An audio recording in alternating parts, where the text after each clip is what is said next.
Is Sunkissed Valleys your full-time job? What is your art journey?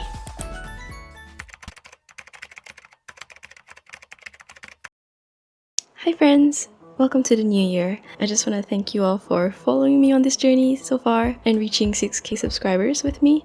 And if you're new here, hi, I'm Ika, and I document behind the scenes of my small art shop called Sunkissed Valleys with Chica as my mascot. Chica is an anxious chick who embodies a childlike wonder as she explores the world of Sunkissed Valleys. I've been officially running my shop for about a year now, with my first shop update in January of 2024, and I've been documenting my silly art here on this channel. I also document personal art projects like rendering studies and concept art, and you can find these works on my illustration account called Paprika on Instagram and Blue Sky. So if this sounds interesting to you, do consider subscribing. Before we get into the video, I'll be having a sale on my shop this month on the 9th to 17th. So this is your chance to get bookmarks, stickers, and prints, and bring your own army of Chica home.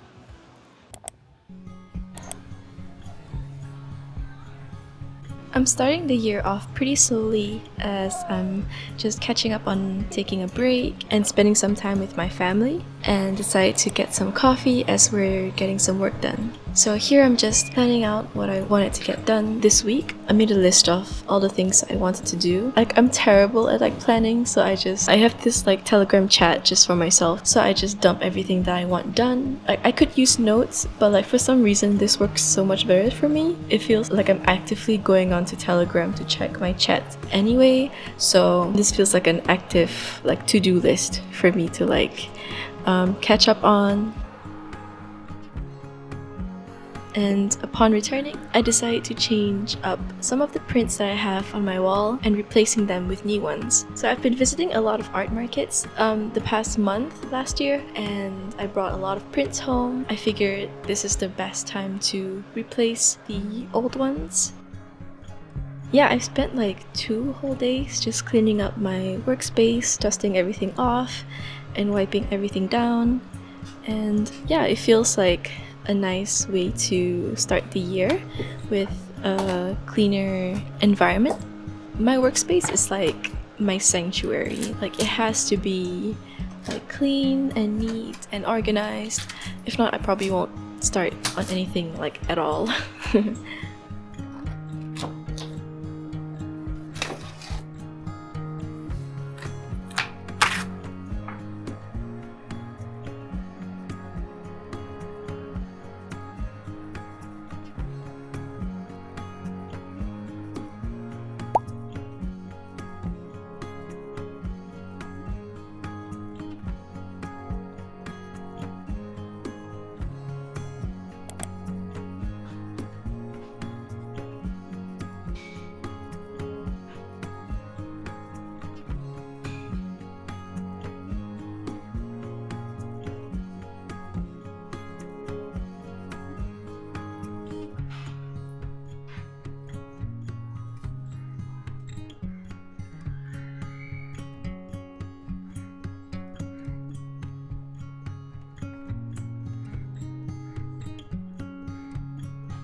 Last month, I had made a purchase from a dear artist friend of mine, Mokopuni, and I've been eyeing on their prints and stickers, so I got these and they arrived just in time for me to place the new print on the wall. So thank you so much, Mokopuni! You guys, look at the packaging, it's so cute!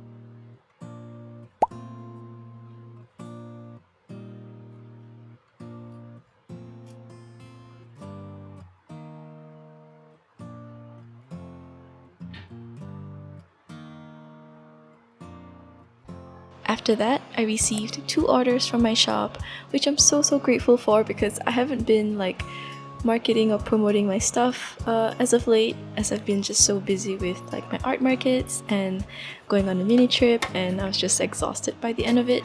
So like getting 2 orders at the beginning of like the year was so surprising to me. Thank you so much.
After that, I went out to send my parcels, and my sister and I visited this bookstore. I've never been to this bookstore before, but they had all the books that you probably can't get anymore from Kinokuniya, so like this place was like a dream to me. I might come back again because they have like all these cool books that I really want to browse through.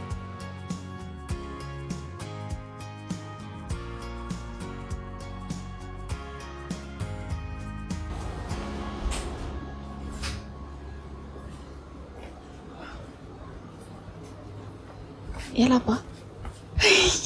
Kami. So yeah, that kind of just sums up my first week into 2025.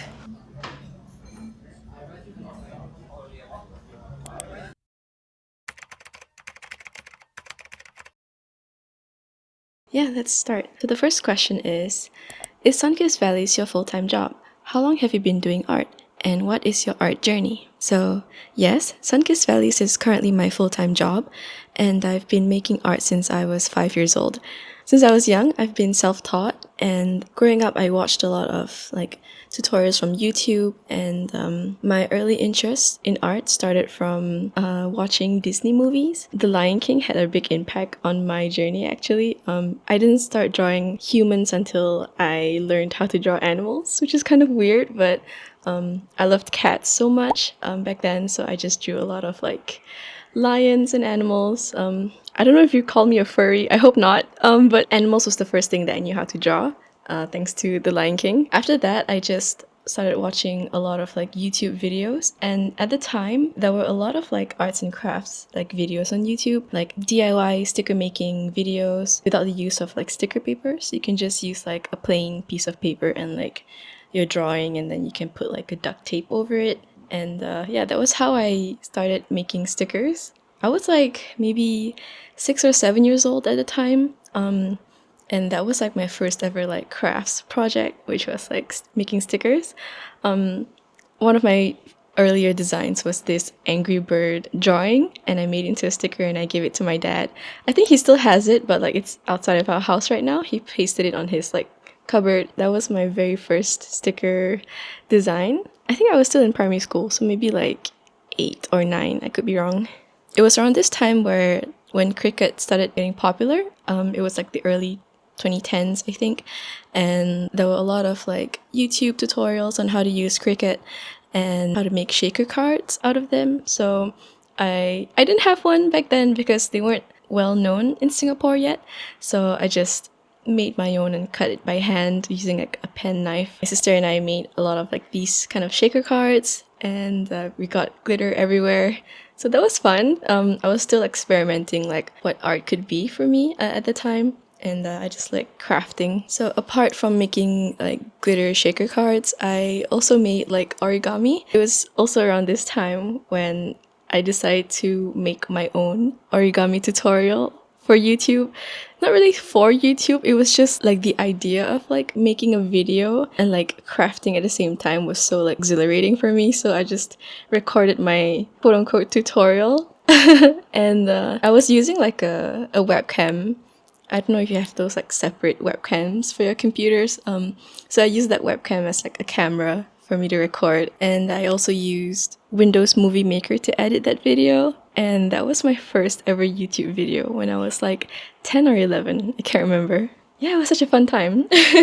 So it was around this time, I think I was like 12. It was like nearing my PSLE examinations. And I remember my dad coming to my room, like reprimanding me for like doing these silly crafts instead of studying. So my interest in crafts had to like put on a pause for a while. A bit traumatizing discipline moment, but like thank you, Dad. I stopped crafting for a while and focused on my studies.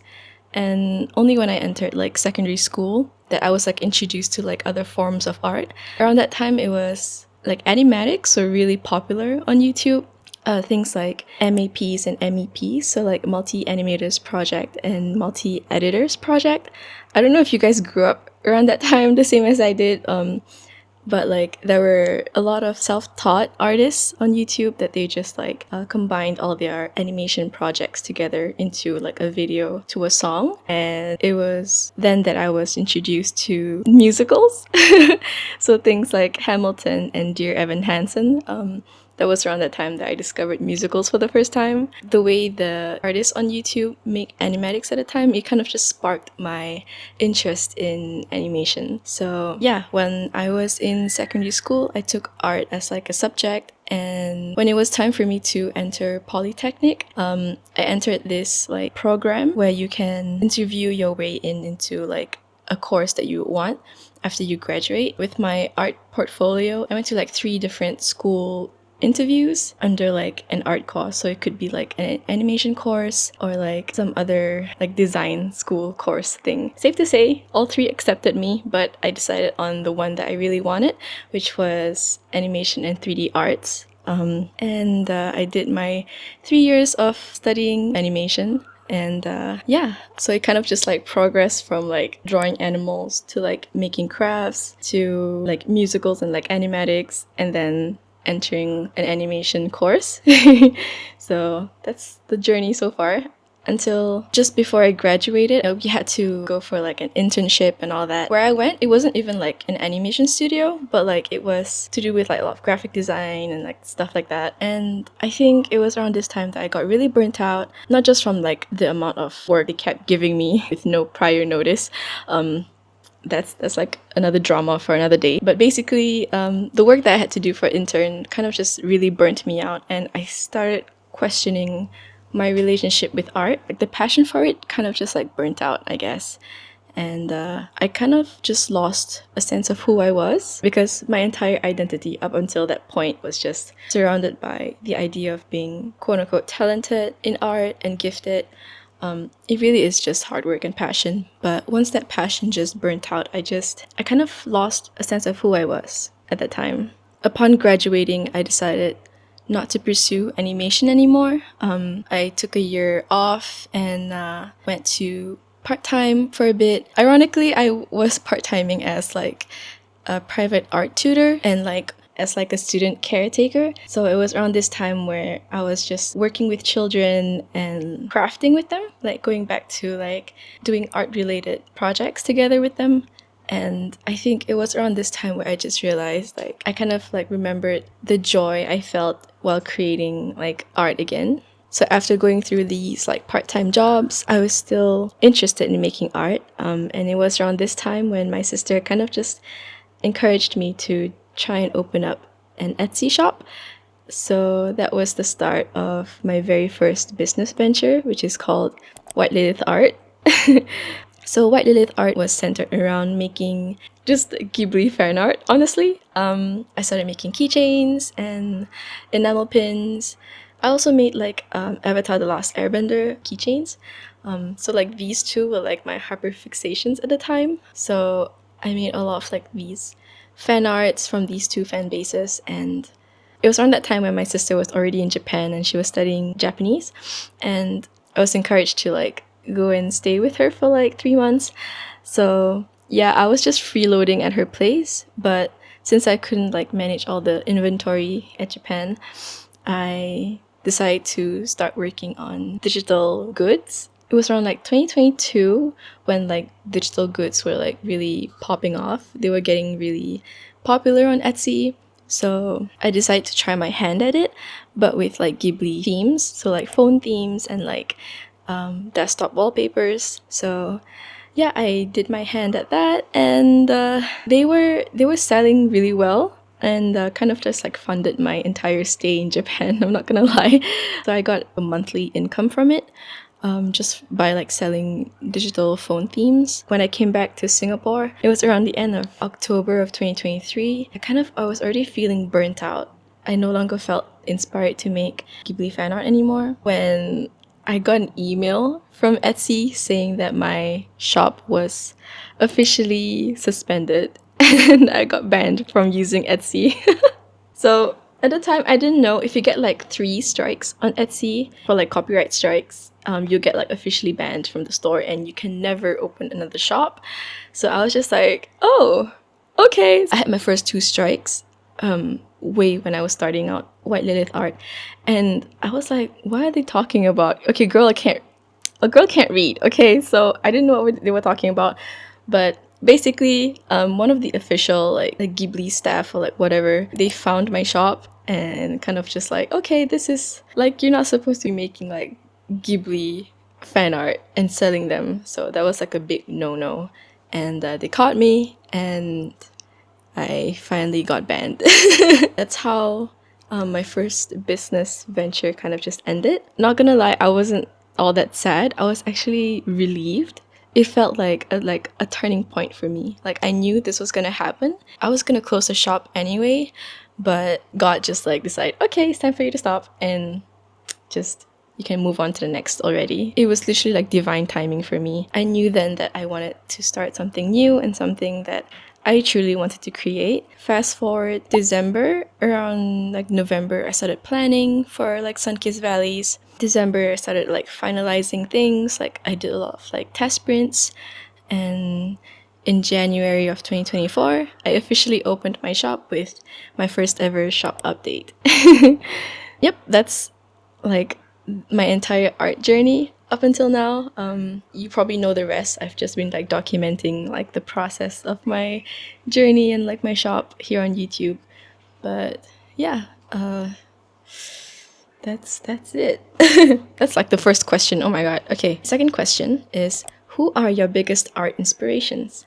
So in terms of art style, I'm really inspired by Circus Usagi for their D&D inspired like fantasy roles. Okay, so I grew up playing MapleStory as a child, so like you could choose like character jobs, I guess, like fantasy roles. So I think I still like that idea of like choosing whoever you could be in like a fantasy setting. So yeah, the idea of fantasy roles was what really inspired me from Circus Usagi. The next is Snow Lattes. So Snow Lattes, like if you've seen their art, it's very intricate and it's very like magical, almost whimsical if I could describe it properly. I have like some of their art on my wall. I kind of like discovered them back in 2023 when I went to Dojima for the first time. And that was when I first saw their art, and I was just like, I was wonderstruck, okay? Yeah, so I really like the details that they add in, that they put in their artworks. It's so inspiring. The third artist that I'm really inspired by is called Barry Moo. So Barry Moo's art is mostly like comforting and nature vibes, which if you're in a forest, it looks like this. Like if you're in this like green forest space, it just feels like that. Very comforting. And the last artist that I'm really inspired by is called Egg Butter Toast because of their soft and warm aesthetic.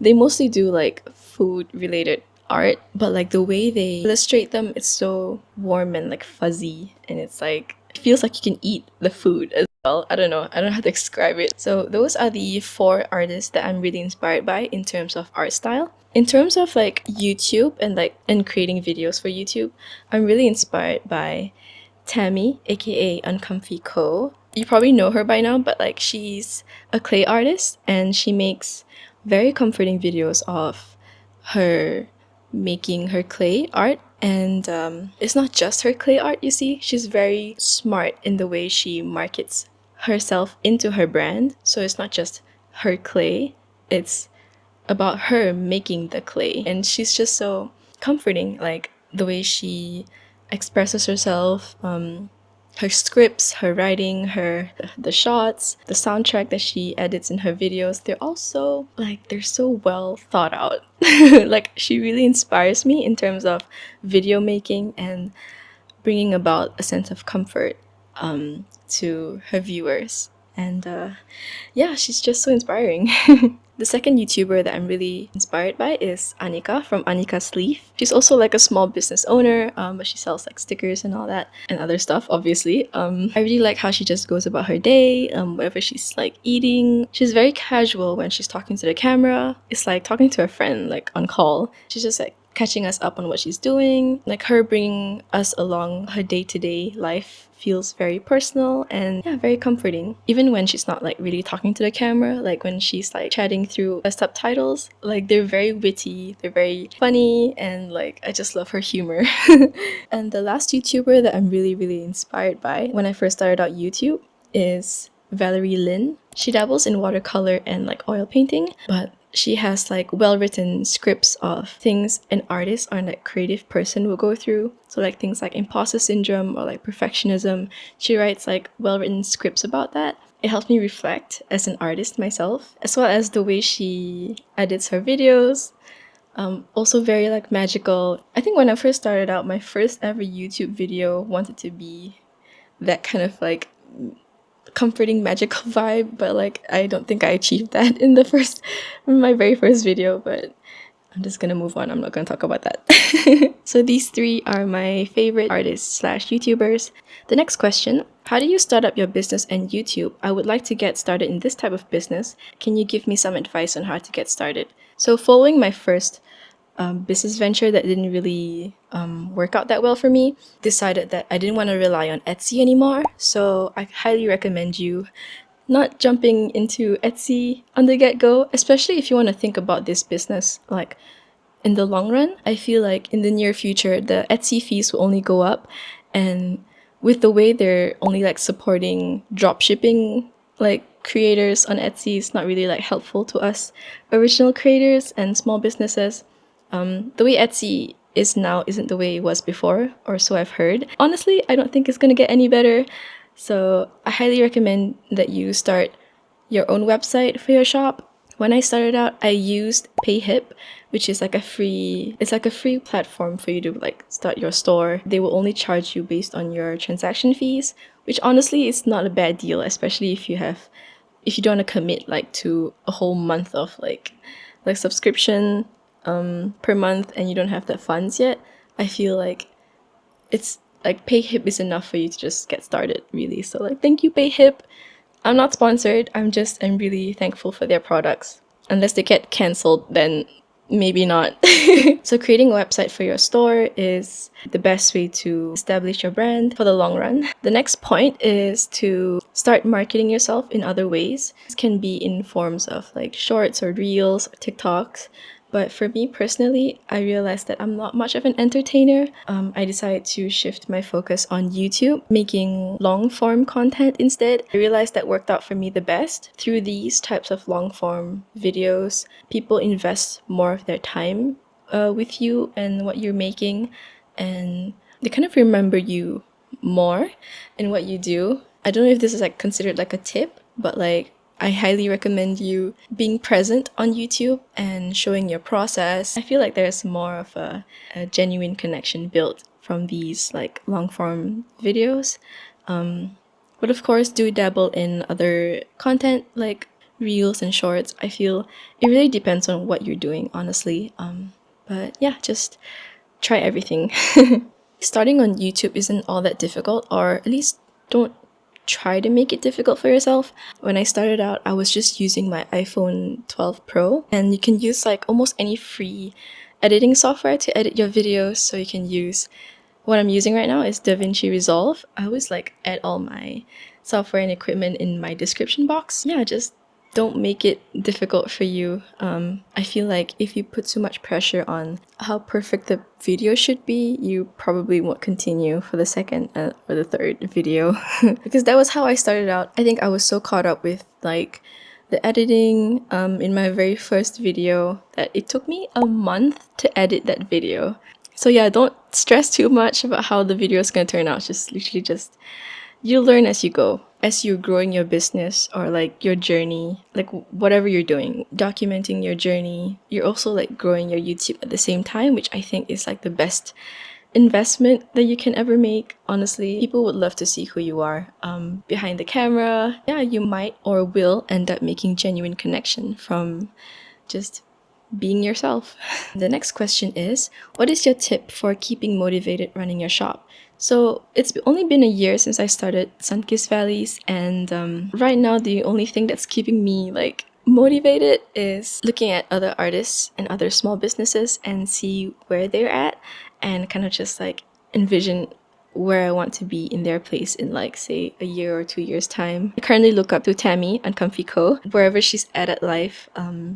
She's just so inspiring, and I think if you were to find other artists and you feel a bit envious, just try and remember they went through a lot to get to where they are.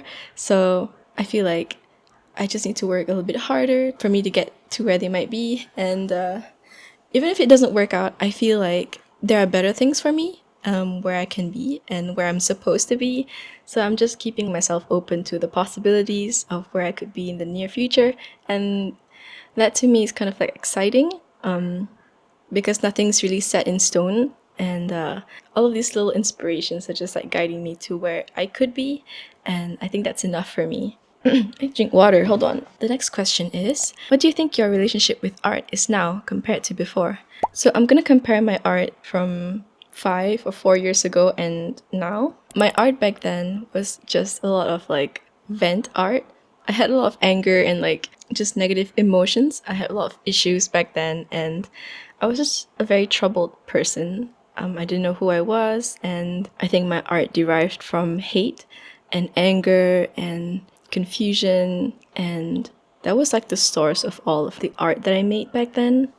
This might be like a cringy explanation, but if you watched Avatar: The Last Airbender, in season 3, Zuko kind of like lost his ability to firebend, and it was due to his change of drive. He explained that his drive was to capture the avatar, but once he joined Team Avatar, he lost all that purpose. He lost all that anger towards the avatar. His anger was the source of his firebending. And that's how it felt like for me, honestly. The same goes for Kiki from Kiki's Delivery Service. She lost her ability to fly, and she was still finding herself at that age. So when she lost a sense of who she was, like as a witch, and what her purpose was. So yeah, that's kind of me back then. I lost my ability to draw, quite literally. I lost my ability to draw, and I had no creative juices. I have no passion for it anymore. And I kind of just stopped drawing for like an entire year or like 2 years. I kind of forgot. I don't remember.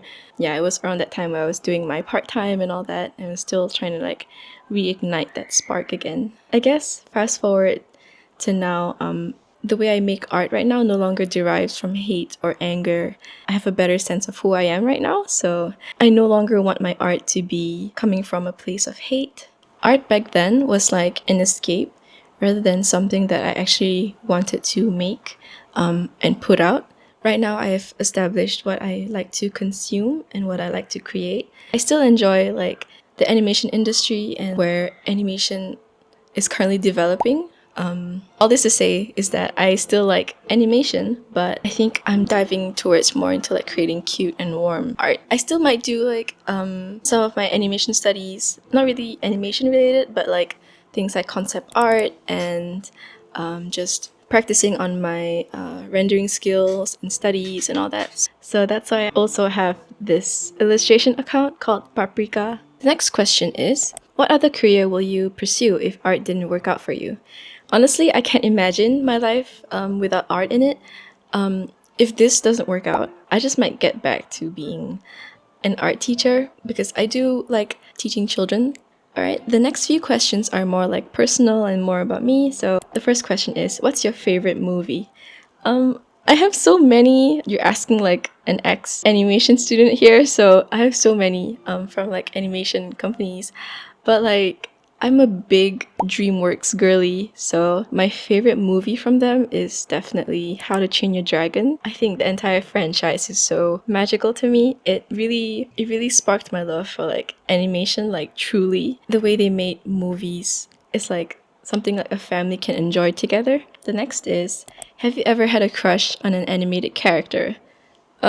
This goes without saying, but like, yes.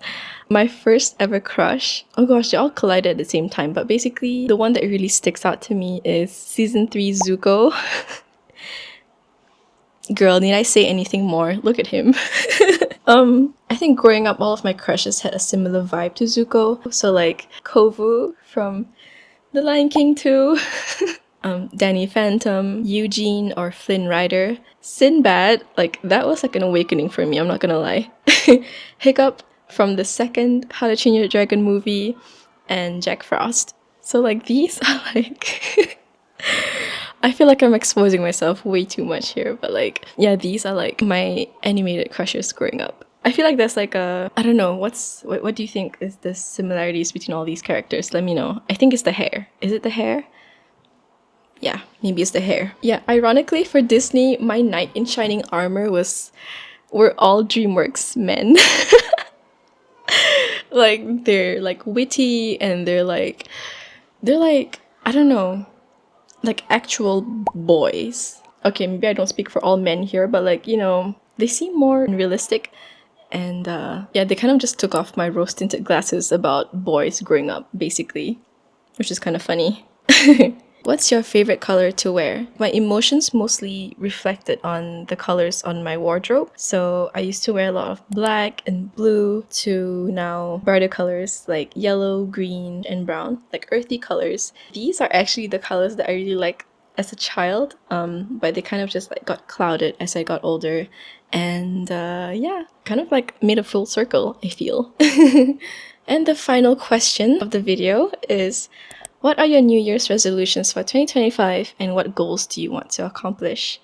So for Sunkissed Valleys, I feel like the past year, like I've heard and like seen comments of people saying like, oh, so they're the one who was behind this chica drawing or this little chick drawing. And I was like, you recognize chica? That's insane. That's crazy. Yeah, I would love if Sunkissed Valleys could be more recognizable and more established. I think in terms of like the details of what I want to do with it or what I want to explore, I probably won't say because I just want to be open to where Sunkissed Valleys could be, and I don't want to like set anything in stone. So this is why I like document my journey here on YouTube, because it really is an exploration stage for me right now. You being here really means a lot to me. So yeah, apart from Sunkissed Valleys, I really want to go back into creating art for myself in terms of going back to my animation roots, not necessarily making animations, but like I love concept art.